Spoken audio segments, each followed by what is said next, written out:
Hola amigo! Happy Thursday! Ngayong araw ay pupunta tayo ng school para mag-take ng test na CM. 9 AM ang call time pero lagpas 8 na ako umalis at 1 oras ang biyahe ko kaya sure ako na malalate ako. Pero wala tayong magagawa, hindi naman tayo si Darna para lumipad at para makapunta na maaga sa school. Fast forward, pagkatapos natin bumiyahe, malapit na tayo sa school kung saan tayo nag-aaral. Binibilisan ko na nga lang ang paglalakad ko dyan dahil nga bukod sa late na ako, nagugutom na rin ako. Dito ko na nga lang din binalak kumain para at least pagtapos ko kumain is akit na lang ako kasama yung mga kaibigan ko. Pero bago tayo pumasok, hinanda ko nang nakabukas ang aking bag at kinuha ko na rin ang aking ID para dire-diretso na tayo sa loob.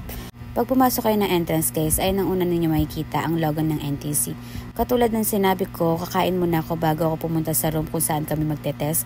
Kinita ko muna yung mga kaibigan ko at ayan ang aking food for today's video. Saktong 9 AM na yan, pero nakuha pa rin ng ate mo makipagdaldalan at kumain. Pero binilisan ko na lang din ang aking pagkain at pakikipagdaldalan para makakit na rin sa 4th floor kung saan kami magte-test. Fast forward, nakakit na rin kami at ito, inaayos na lang ang aming mga upuan. Habang ako ay waiting sa gilid at nilalaro ang aking pencil at ballpen. Hindi ko na rin nakuha na ng video yun pag-test guys dahil bawal siya. Fast forward, ito na, nakalabas na kami ng room at hagardo na ang mga person dahil nga 2 hours ang pag-take ng exam. Dahil nga kami ay graduating student na, konti na lang yung time namin para makapagkita-kita sa school. 4 lang kami ngayong magkakaibigan na nandito sa school kaya tinake na naman ang opportunity na to para makapagdaldalan at manira ng buhay ng ibang tao. Charo. Ang kasama ko ngayon ay si Mama Beth. Bumili na kami ng pagkain sa kantin para makakain na ulit. May kita nyo sa mukha namin na sobrang saya namin manira ng buhay ng ibang tao. Lalo na yung katabi ko.